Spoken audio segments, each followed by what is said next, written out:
Welcome back mga kabayan. Nagbabalik po muli ang inyong lingkod upang magbigay sa inyo ng mga bago at nagbabagang mga balita. Nagsimula na ngang kumilos mga kabayan ng ating mga kasundaluan, lalong-lalo na ang mga opisyal sa PMA. PMA alumni suportado ang desisyon ni Kuting ng Norte na gawing revolutionary government ang ating konstitusyon upang sa ganoon ay hindi na sobra ang kapangyarihan na ang naibigay sa mga kongreso.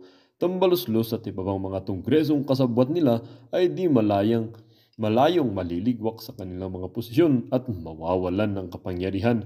Para nga sa buong impormasyon, panoorin ang buong video at kung bago ka pa lamang sa aking channel, huwag kakalimutang mag-subscribe, pindutin ang notification. Welcome back mga kabayan. Nagbabalik po muli ang inyong lingkod upang magbigay sa inyo ng mga bago at nagbabagang mga balita. Nagsimula na ngang kumilos mga kabayan ng ating mga kasundaluhan. Ang isyung ito ay naging usap-usapin din sa mundo ng social media. Merong isang netizen na nagsabi, hindi kami payag sa ICC na manghimasok sa justice system namin. Kaya tayo na ang mag-aresto nito mga dayuhang magsasawa na kakahiyang gawain sa ating bayan. We have a sovereign power as a people of this sovereign nation. At sabi din naman ng isang netizen, para matigil na ang pagtatalo na hatiin na lang ang bansa sa dalawa, yung kalahati kasama ng mga adik, pusher, drug lords at ICC, yung pangalawa, bawal ang adik, pusher, drug lords, ICC at may war on drugs. At sabi din naman ng isang netizen, napakasimple lang kung walang proyekto ang isang politiko sa bayan niya, huwag bigyan ng pondo para maiwasan ang korupsyon. Po kasi dito, LT LTFRB libreng sakay sa EDSA, EDSA Carousel at Consolidated Jeepney sa Metro Manila. Aarangkada muli sa Nobyembre. Mga kababayan, ha? No, eto pong mga kababayan natin diyan sa mga bumabiyahe diyan sa EDSA, mga commuter diyan sa EDSA, hindi po nila naramdaman yang ano na yan, yang 1.3 billion. Ang tanong, saan po napunta 'to? Ah, Saan po napunta 'tong 1.3 billion? Imagine meron tayong 1.3 billion panglibreng sakay, sabihin mes masasabi niyo bang walang pera ang ating pamahalaan niyan, 'di ba? Meron pong pera, eh. Ang problema mismanagement at korupsyon, 'yun po ang problema dito. Kasi kung mamanduhin po ng maigi yung, pera sa ating pamahalaan, eh, talagang aabot sa ating mga kababayan ang serbisyo. Eh, kaso po mga kababayan, magmula sa executive hanggang, legislative, talagang, yung korupsyon po, napaka-rampant sa totoo lang. Ngayon, pinagbibintangan ng mga provision sa 1987 Constitution kung bakit naghihirap ang bansa natin. Parang, mali po ata yung, obserbasyon ng ating mga politiko dito sa pagdating dito sa, kung bakit ganito ang estado ng pamumuhay sa ating bansa. Ano po 'to, ang punot dulo po ng lahat ng nararanasan natin ngayon dito sa ating bansa, bunga po 'yan ng dekadang korapsyon na nangyayari sa ating pamahalaan. No, hindi po natin puwedeng sisihin yang, 1987 Constitution. Sa tingin natin ito atin 'to, kung yung mga politiko, kayang magbulsa, kayang magtago ng 1.3 billion, ito hindi natin alam kung saan napunta kasi pinangako 'to, na noong Nobyembre 2023 aarangkada yang libreng sakay na yan sa EDSA Carousel at ibang consolidated jeepneys. O yung mga kababayan natin, wala po silang naramdaman na libreng sakay diyan sa mga, EDSA Carousel na yan at saka yung mga consolidated jeepney. Ngayon, kung nagtataka po kayo kung bakit talagang, napakahirap ng, ating bansa, hindi po 'yan dahil sa kung kanino pa man, dahil po 'yan sa mga kurakot na politiko na namumuno sa ating bansa. Kaya yung pag-aamenda ng, 1987 Constitution, hindi naman po tayo makikinabang yan. Ito amin lang po 'to dito sa PH Update. Hindi po tayo makikinabang. Alam niyo sino makikinabang diyan? Yung mga gahamang politiko. Mas dadami ang kanilang kukurakutin, yun ang sigurado. Oh, yun po ang sigurado dun. No, pero kung ang mga, nakaupo, talagang ang serbisyo, para sa tao, kahit konti lang po ang pera ng ating bayan, mapagkakasya at makakaabot aaabot sa sambayanan ang mga programa at tulong na gustong iparating ng gobyerno. Pero kung ang kahit na sandamakmak, kahit bilyon pa, trilyon pang pera pumasok sa ating bansa, ibubulsa lang po yan ng mga politiko, yan ang sigurado natin. Kaya kung naghintay tayo ng mahigit 30 taon, hindi natin binubulat-lat yung ating saligang batas, kaya pa po siguro nating maghintay ng another 3 years or another 5 years.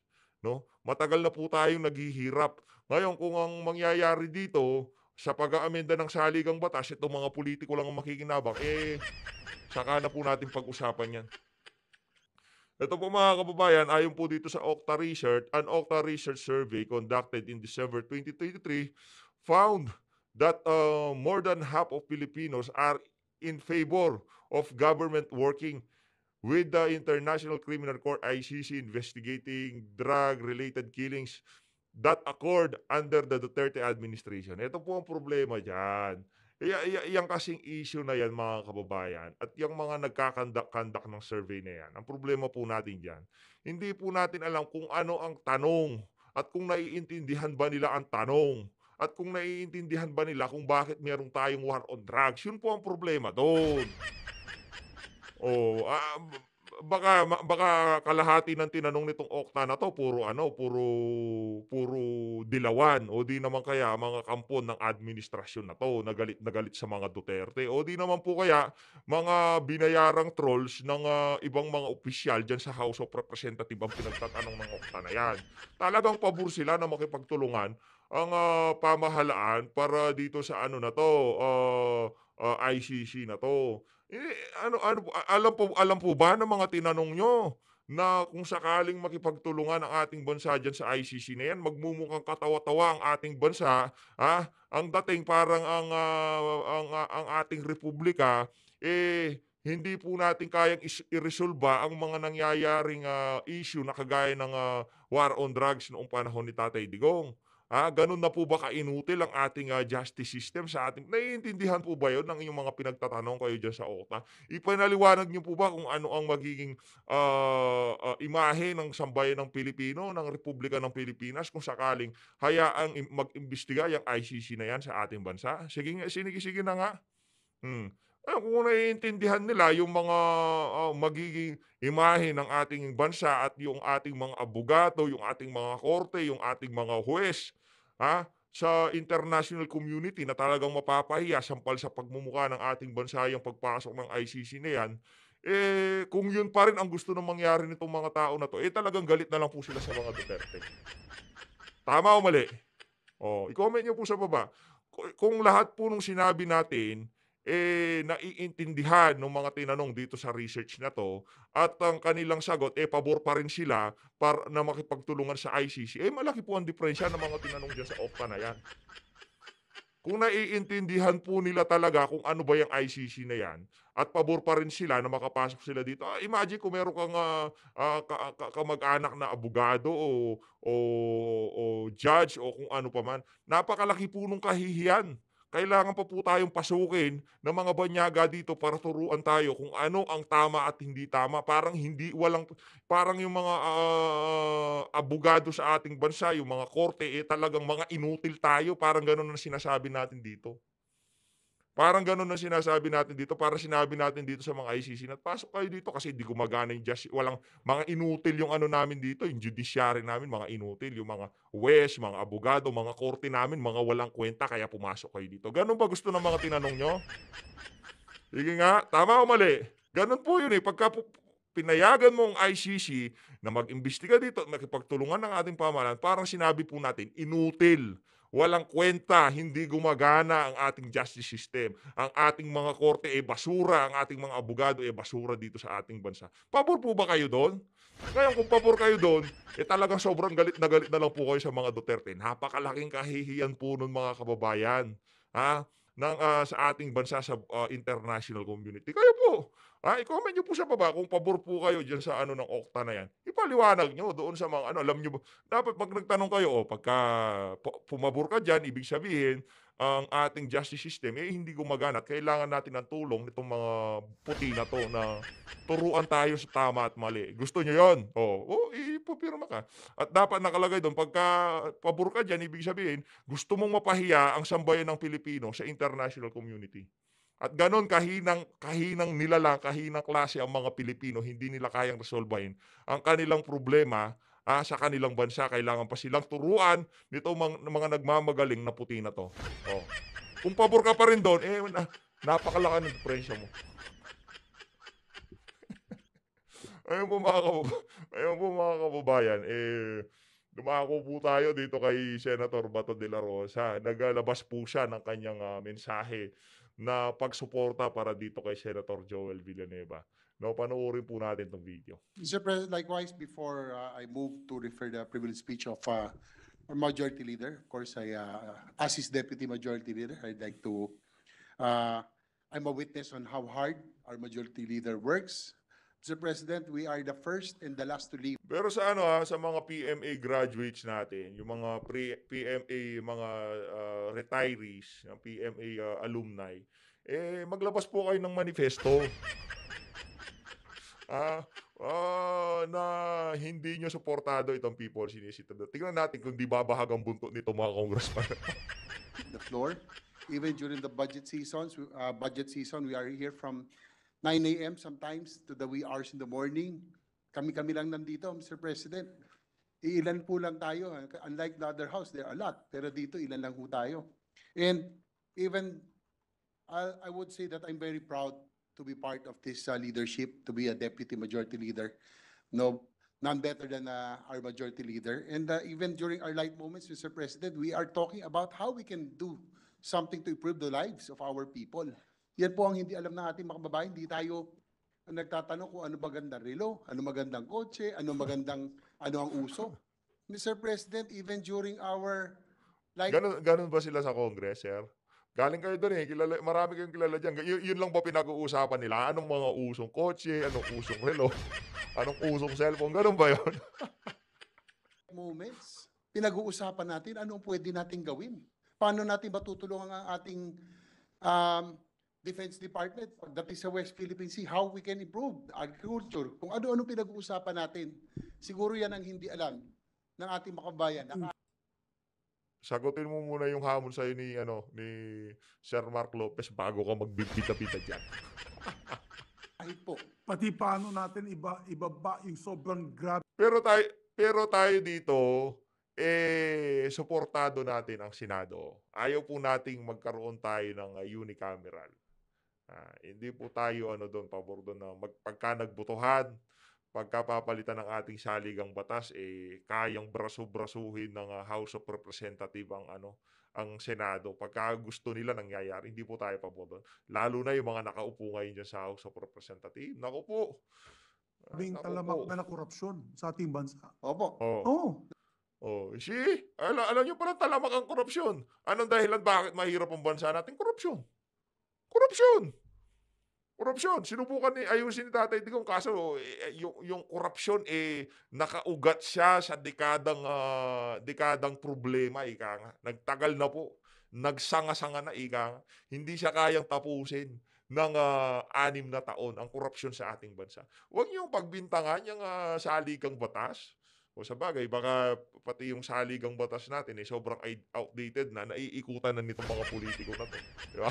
That's why, Mr. President, I'm proud to serve under your leadership, our Senate President, Mig Subiri, Majority Floor Leader, Joel Villanueva. I'm proud of this institution. Pero kailanman, Mr. President, I will not also look down on our counterparts because we all came from there.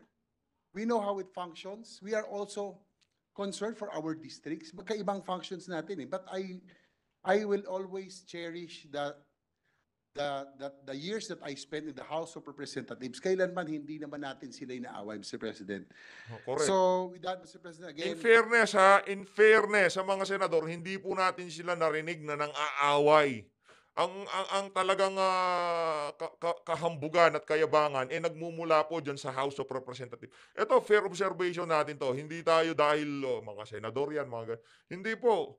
lahat ng kahambugan, kayabangan, nagdidikta kung kailan matatapos, kung ano-ano pa, nanggagaling po sa House of Representatives.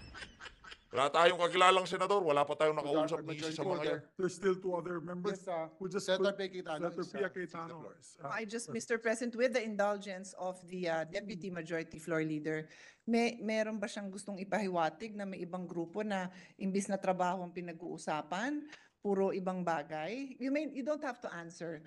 I'm Wala just naman po, posing kasi the parang question. isang ano lang naman, Ako naniniwala tayo doon. Yung mga congressman na yan, malamang pagka nagpunta sila sa hall, pinag-uusapan nila relo, babae, sasakyan, o bagong mansyon, o kung ano pa man. Yan, naniniwala tayo doon. Real talk. Sa yabang ng mga congressman na to, naniniwala po tayo doon, sa totoo lang. Malamang sa malamang kalahati sa mga, hindi naman lahat meron talaga nagtatrabaho dyan na para dun sa kanilang mga constituent. Pero malamang sa malamang, kalahati sa mga yan, pinag-uusapan lang, yung mga bagong relo, bagong, puro kayabangan. parang isang grupo, isang barkada, on like moments, pinag-uusapan natin kung ano yung mga bagay-bagay. Pero us, I'm proud, kahit nasa lounge tayo, di ba? Dapat light moments na yun, pero pinag-uusapan pa rin natin yung ating trabaho. And even yesterday, doon po sa farm ni Senator Villanueva, pinag-uusapan pa rin natin kung ano ang ating pwedeng gawin. And again, Mr. President, hindi naman dahil ako'y, but I am very proud to have made this comeback in the Senate and serve under your leadership.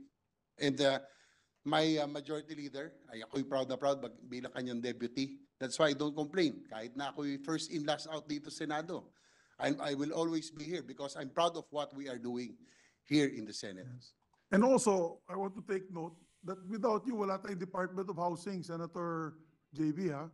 And also for Senator Joel, yung ating napakaraming batas on higher education, training, DMW, yung Department of Migrant Workers is your baby, and many others that was adopted by the Mga OFW po mga OFW. DMW, ano way, yan. by the House.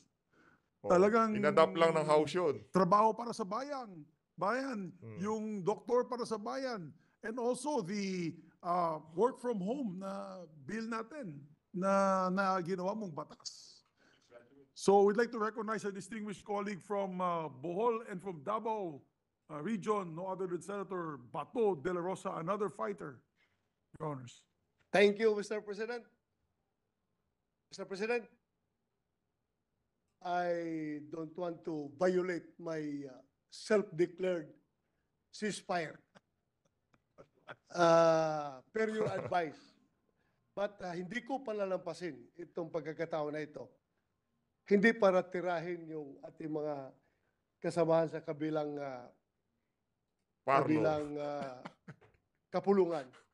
Kundi Mga kabilang parlor. para magbigay Para kayo mga ano, no? Para kayo nasa parlor, no? Pagka isa, mas malaki yung marami siyang nakuha customer, talaga.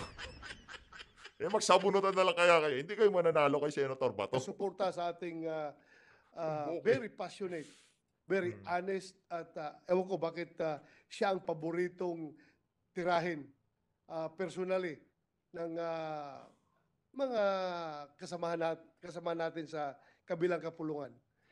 I would like to express my interest to be identified with the privileged speech delivered by our majority leader. Sabi ko nga sa kanya, Mr. President, kung ako man ay tutungtong sa boxing ring o sa wrestling ring at ako'y lalaban ng tag team, yung tag team na wrestling, Mr. President, wala ko ibang pipiliin talaga na katag team ko, si Majority Leader Senator Joel Villanueva. Yan. Dahil sa kanya prinsipyo, Mr. President.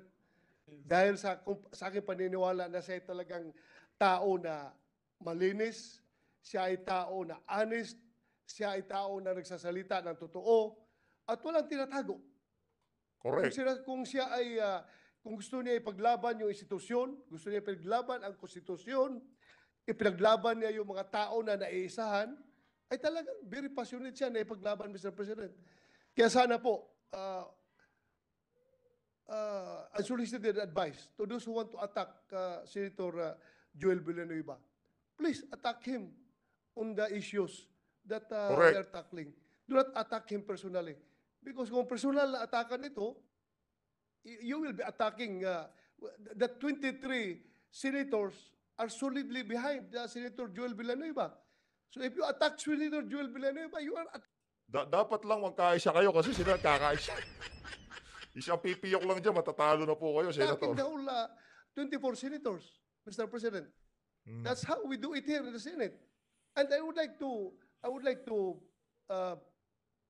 follow up on the statement of Senator Angara na dito po sa Senado, wala pong pasberikan dito, Mr. President. Wala pong blind pass dito, Mr. President. Kung sa mag-schedule, walang dunk dito, Mr. President. Puro deliberate ang trabaho dito. Dinidribble ng mabuti ang bola, pinapasa ng mabuti, hinahanapan ng magandang pwesto, kung sinong pwedeng mag-jump shot, Mr. President. Wala pong dunk dito. Kaya huwag sana tayo madaliin ang ating mga kasamahan sa pag-amend ng ating konstitusyon dahil sabi nga ni Senator Angara, we are not amending just a simple law, Mr. President. We are amending the very heart and soul of the nation, which is the Constitution. So sana pagbigyan naman nila tayo. Mabuti sana kung hindi tayo gumagalaw. Lunes na Lunes. Oy, Suarez, huwag niyo daw silang madaliin. Kayo naman kasi ang pinaapuran niyo eh. Yan ang problema sa mga congressman. Huwag niyo apurahin. Para hindi kayo nagkakaga. Kayo lang naman kasi ang atat na atat dyan sa RBH First number hour in the 16. morning, si Senator Angara naghihi. Kayo, yung ibang mga politiko dyan. Ano lang pa po yung mga nakukurako nyo, ha? Di pa ba kayo nabubusog? Dekada na kayo dyan sa mga pwesto nyo, pero yung mga distrito nyo, nahihirap pa rin. Di ba kayo nakahiya dyan? Oh, ito pa, isa pa po ito na obserbahan natin, no? Ano nang nangyari dito kay Edsel Lagman? Ba't nanahimik siya dito sa PI na to? Ano nangyari sa Lolo Edsel? Meron pa. Oh, itong sa tawag dito. PCSO, bakit nanahimik yung mga senador na talagang bumanat dyan sa PCSO na yan? Yan na naman nanalo na naman itong si Lon Betor. O, si Solo Betor, bumanat na naman. O, ano ba yan? Mayat-maya na lang. Hindi na po ngayon pinapalaki, hindi na pinapaabot na 100 milyon. Pinamimigay na nila. Diba? Para hindi halata, hindi masyadong pag-usapan. Sa kanyang subcommittee on constitutional amendments. Kaya huwag naman sana tayo, para naman tayong I don't know how to describe the situation, Mr. President, but we are working, we are deliberating on it, pinag-usapan, pinagdebatihan, hindi po fast break ang trabaho namin dito. Ayun. Kaya po, we are not after of quantity, we are after of quality, Mr. President. Hindi po ito payabangan kung ilang batas ang napapasa ninyo. Pinapasa ninyo kung wala yung magkasamahan o ano ba, magpapalusot tayo. Hindi natin ginagawa yan dito. Nirespeto natin ang isa't isa sa 24 na senador. Kung siya may oposisyon sa batas na pinapanday natin, pinapakinggan natin siya. At nirespeto natin yung kanyang punto. Kaya po, sabihin man yung mabagal, pero maganda ang kinalabasan dahil nga pinag-usapan ng gusto ang mga batas dito. Lalong-lalo na sa pag-aminda ng ating konstitusyon. Kaya, Mr. President, I just would like to assure our majority leader, wherever you go, I am with you, and I will support you, Ayun. and I will fight for you till death. Thank you, Mr. President. Maraming salamat, Grabe. Senator Bato de la Rosa, the Napaka-sweet. true fighter of the Senate. Napaka-sweet naman ni Maganda kung Senator Bato kasangga de la mo si Rosa. Senator Bato de la Rosa. Ayun. Ayun na nga no, mga kababayan, na talagang sweet na sweet po eh, no. Kailangan niya ni Senator Joel Villanueva. Naku po, Lunes na naman bukas. Maganda-handa na naman po si Senator Joel. Itong mga congressman na to, hindi naman po kontrolado ni Speaker. Basta kung sino makapagpabida at makapagpapansin kay Speaker, ginagawa po nila lahat yan. No? Kasi mali mo, maging Deputy Speaker ka, di ba? Kaya lahat na lang po ngayon, di ba meron pa silang mga grupo ngayon na Young Guns? Yung mga yun, ano pa yun eh, hindi pa gaano matataba yung mga, pero palipas ka pa ng mga isang dekada, mga kamukha na lahat ni ano yun. Hindi yung ano, wag yung pagbintangan yung ano, yung mga provisions sa 1987 Constitution, panahon na Tatay Digong, dami na inayos diyan. Problema po natin dito, rampant corruption, uncontrollable corruption. Yun po problema dito. Wag niyo na pong bulahin sarili niyo sa mga naniniwala diyan na provision ng 1987 Constitution. Sige, okay, may problema na tayo, outdated na. Okay. So, ayusin natin. So, alam mo anong number one dito kung gusto po natin umayos? Gawin po nating death penalty itong corruption, yung graft and corruption. Ah, Death penalty. Tapos palitan natin yung yung COA, yung budget ng COA hindi na nanghihingi sa House of Representatives. Talagang ang COA pagka siya, independent siya kumbaga. Kagaya siya ng ng mga kagaya siya ng DepEd gano'n. Meron na nakalaan na pondo para doon sa ahensya na 'yon. At doon sa Commission on Audit, talagang ultimo 5, dapat ino-audit ng mga gastos nitong mga congressman na 'to. Doon po talaga, palagay niyo po ba yang sa executive department, mga ahensya ng gobyerno, mga BIR, yung mga ahensya na 'yon, matindi po korapsyon, mga Bucor, mga gano'n. Hindi niyo pa po nabalitaan yung tinatawag nilang legalized corruption. Ang strategy po nila doon liquidation by certification. Wala pa pong nakatalo doon kahit pagsama-samahin natin yung lahat ng ahensya ng pamahalaan. Yang nangyayaring korupsyon na liquidation by corruption. Liquidation by certification, yun po talaga ang pinakamatinding form ng corruption sa ating bansa. Legalized corruption.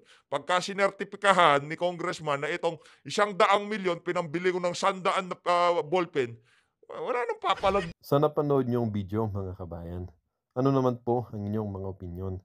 Ang ating comment section ay bukas para sa inyong mga komento at reaksyon.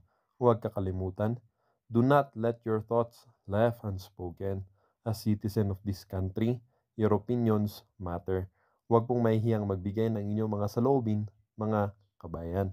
At syempre, huwag nyo din pong kakalimutan i-share ang video ito upang inyong mga kaibigan at kapamilya ay maging aware din sa kung anong nangyayari sa ating bansa. Huwag din kakalimutang mag-iwan ng like. Hanggang sa muli!